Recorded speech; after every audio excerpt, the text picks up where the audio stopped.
Power station اپنے گھر میں لگا لیں۔ کافی جو دوست پوچھتے ہیں کہ جی ہمیں کرنا کیا ہوگا اور 10 لاکھ لگائیں گے تو کتنے سالوں میں ہمارے پیسے پورے ہو جائیں گے۔ کچھ 60 روپے سے لے کے 100 روپے تک بھی یونٹ چلا جاتا ہے۔ 10 یونٹ آپ کو ڈیلی 800 روپے سے لے کے 1000 روپیہ پر ڈے آپ کو سیو ہوگا۔ آپ کی ایک 5 کلو واٹ کی بیٹری نے سال میں آپ کے پیسے پورے کرتی ہے۔ اگلے سال سوڈیم آ رہی ہے، کیونکہ سوڈیم بہت کم کاسٹ کرتی ہے۔ اعوذ باللہ من الشیطان الرجیم، بسم اللہ الرحمن الرحیم۔ ناظرین السلام علیکم ورحمۃ اللہ وبرکاتہ۔ میں Riaz Khosa, maestro solar system defence road Lahore آپ سے مخاطب ہوں۔ آج ہم بات کریں گے کہ کافی دوست اب آپ پوچھ رہے ہیں کہ جی آپ نے بڑی شکایتیں کر لیں گورنمنٹ کی، تو اب سلوشن کیا ہے؟ تو اس میں تو کوئی شک نہیں کہ ہم کبھی بھی نہیں چاہیں گے کہ نیٹ میٹرنگ کو اس لیول پہ لے جایا جائے کہ لوگ جو ہے نا وہ سولر سے متنفر ہو جائیں۔ سولر کی اہمیت تو اپنی جگہ پہ ابھی بھی ہے، اور سورج اسی طرح لائٹ دے رہا ہے، اسی طرح روشنی دے رہا ہے، اسی طرح بجلی پروڈیوس کر رہا ہے جیسے وہ پہلے کر رہا تھا۔ کوئی تبدیلی خدا کی قدرت میں تو نہیں آئی، اور سولر کی اہمیت ویسے اتنی ہی ہے جتنی آج سے 2 سال پہلے تھی۔ ہاں، پہلے ذرا ہمیں یہ تھا کہ اس کا بینیفٹ ہمیں ایکسٹرا مل جاتا تھا رات کے لیے، جو کہ اب نہیں ملا کرے گا۔ اگر یہ بات ابھی تک اپروو نہیں ہوئی، اگر یہ اپروو ہو جاتی ہے گورنمنٹ کی طرف سے، تو پھر یہ واقعی ایک سولر کے لیے جو ہے نا، سولر انڈسٹری کے لیے اور سولر کے یوزر کے لیے ایک ہارٹنگ سی پوزیشن ہوگی۔ لیکن اللہ تعالیٰ بہتر کرے گا، خدا سے نا امیدی نہیں ہونا چاہیے، اور خدا جو ہے نا وہ ہمیشہ راستے کھولتا ہے۔ تو کافی جو دوست پوچھتے ہیں کہ جی ہمیں کرنا کیا ہوگا اور کیا کرنا چاہیے، اس کے لیے ہم نے یہ جو ہے نا وہ تھوڑا سا آپ کو، اگر فرض کریں یہ اپروو ہو جاتا ہے اور سولر انڈسٹری کا یہی حال رہتا ہے، تو ہمیں پھر کیا کرنا ہوگا وہ میں آپ کو تھوڑا بتاؤں گا۔ آپ فرض کریں، جو دوست اب آپ پہلے یہ پوچھتے تھے کہ جی پے بیک کتنا ہوگا، اگر ہم 10 لاکھ لگائیں گے تو کتنے سالوں میں ہمارے پیسے پورے ہو جائیں گے، اور اگر ہم 15 لاکھ لگائیں گے تو کتنے سال میں ہمیں پے بیک ہوگا، یہ ذرا ہمیں کیلکولیشن کر کے بتائیں۔ اسی طرح ہم نے تھوڑی سی سولر پہ تھوڑی سی کیلکولیشن ایک آپ کو سمجھانے کے لیے کی ہے۔ فرض کریں آپ 10 کلو واٹ کی بیٹری لگاتے ہیں اور آپ کے 2 اے سی رات کو چلتے ہیں، یا 5 کلو واٹ کی بیٹری لگاتے ہیں اور ایک اے سی چلتا ہے۔ اگر ہم 10 کلو واٹ کو ایک ایوریج لے لیتے ہیں، 2 اے سی چلتے ہیں، 10 یونٹ آپ کے پاس موجود ہیں۔ 10 یونٹ کا مطلب ہے 10,000 واٹ آپ کے پاس موجود ہے رات کے لیے۔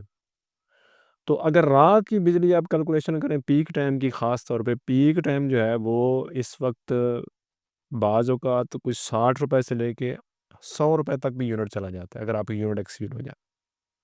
اور اگر ہم اس پیک ٹائم کو 5 گھنٹوں کو یا 7 گھنٹوں کو ہی لے لیں، اگر 10 کلو واٹ کی آپ کے پاس بیٹری ہے اور آپ پیک ٹائم میں وابڈا یوز ہی نہیں کرتے، یوٹیلیٹی اپنی ڈسکو سے آپ یوز ہی نہیں کرتے، یوٹیلیٹی بند رکھتے ہیں، یا آپ بیٹری کو یوز کرتے ہیں، پرائیورٹی آپ نے سسٹم پہ لگائی ہوئی ہے بیٹری کی، 10 یونٹ آپ کو ڈیلی کم از کم، ایک ایوریج کی بات کر رہا ہوں، 800 روپے سے لے کے 1000 روپیہ پر ڈے آپ کو سیو ہوگا۔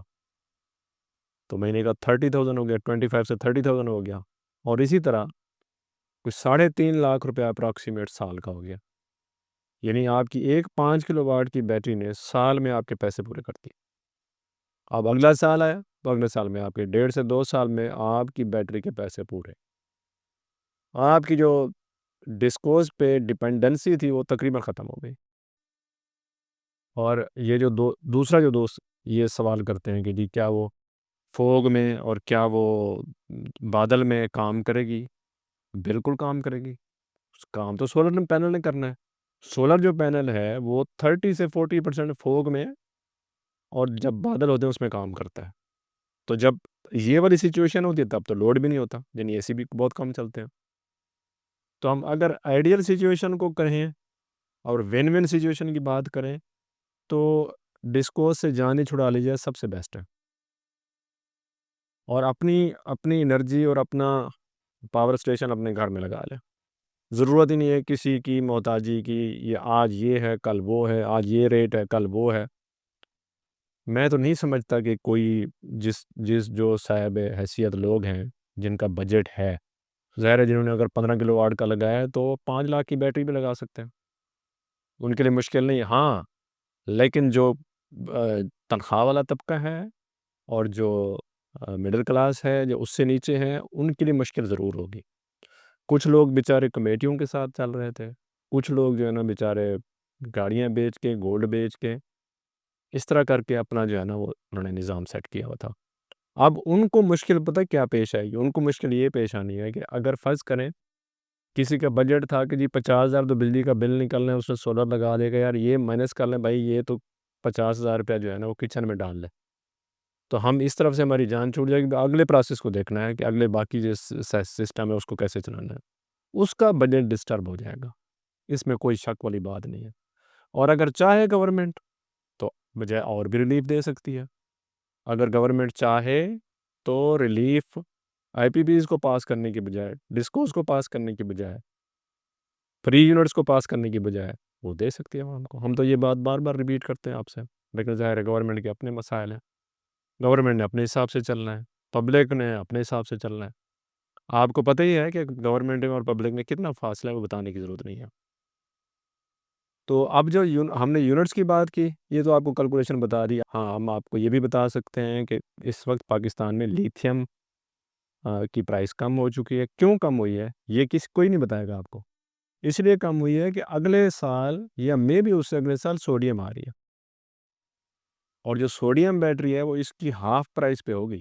اگر سپوز کریں کہ 2 لاکھ کی آپ لیتھیم لے رہے ہیں، سال یا میں بھی 2 سال بعد آپ کو سوڈیم لاکھ روپے میں ملے گی۔ کیوں؟ کیونکہ سوڈیم بہت کم کاسٹ کرتی ہے، اس کی پرائس بہت کم ہوگی، تقریباً لیتھیم سے آدھی ہوگی۔ اگر اس پہ ٹیکس وغیرہ نہ لگا تو شاید اس سے بھی نیچے ہو، اور وہ لانگ لاسٹنگ بھی ہے، کیونکہ پاکستان میں نمک تو بے شمار ہے۔ اس کے بعد اگر یہ ایسا کوئی سسٹم آ گیا تو ضرورت ہی نہیں پڑے گی یہ جو ہم یہ کہتے ہیں ڈیبو ہے، اے جی ایس ہے، اور فلاں ہے اور فلاں ہے، تو ان سب کے جو فیکٹری ہیں تو آپ دیکھ لیجیے گا یہ سب بند ہو جائیں گی، کیونکہ گاڑی کی سٹارٹنگ میں بھی وہی یوز ہوگی، اور جب تک گاڑی رہے گی تب تک وہ چلتی رہے گی، تو ضرورت نہیں پیش آئے گی۔ تو یہ تو ہو گیا جناب سولر کا۔ اب ہم ذرا تھوڑا سا بات کریں گے ایران پہ۔ ایران پہ جو ہے نا وہ اس وقت کھلے عام ایک پورا، آپ کو پتہ ہے دنیا میں ایک واحد بدماش ہے جو کہہ رہا ہے جی میں بدماش ہوں، جو میرا کس نے کرنا ہے کر لو۔ تو وہ جہاں چاہتا ہے، جس کو چاہتا ہے وہاں آپریشن کرتا ہے۔ توقعات یہ تھیں کہ ٹرمپ کے آنے کے بعد اسرائیل کی بدمعاشی تھوڑی کم ہوگی، یعنی اسرائیل کا تھوڑا سا ایگریسو جو ایک گریٹر اسرائیل کا پروگرام ہے وہ کم ہوگا، لیکن اس کے آنے کے بعد ڈبل ہو گیا۔ یعنی اس نے پہلے وینیزویلا کو، اس کے بعد پھر اب کیوبا کو دھمکیاں ہو رہی ہیں، گرین لینڈ کو دھمکیاں ہو رہی ہیں۔ ایران میں تو کھلے عام کہہ رہے ہیں کہ ہمارے بندے اندر موجود ہیں۔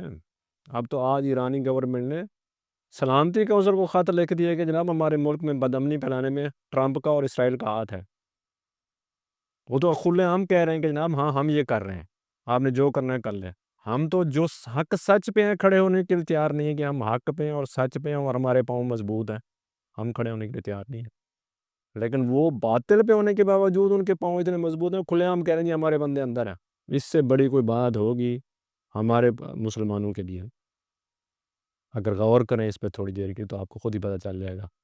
اب اگلی جو بات ہے وہ یہ ہے کہ اللہ نہ کرے اگر ایرانی گورنمنٹ اسی طرح کی شرپسندی کا نشانہ بن جاتی ہے اور وہاں خانہ جنگی شروع ہو جاتی ہے، عراق والی کیفیت ہو جاتی ہے، تو پاکستان بالکل اس کے قریب ہے۔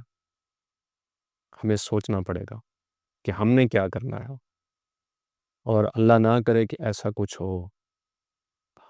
میں تمام اپنے مسلمان بھائیوں سے گزارش کروں گا کہ اپنے مسلمان جو ہمارے بھائی ہیں جو حق پہ ہیں ان کے لیے دعا کریں، تاکہ وہ باطل کا ڈٹ کے مقابلہ کریں، جیسے سید علی خامنہئی پہلے سے کر رہے تھے۔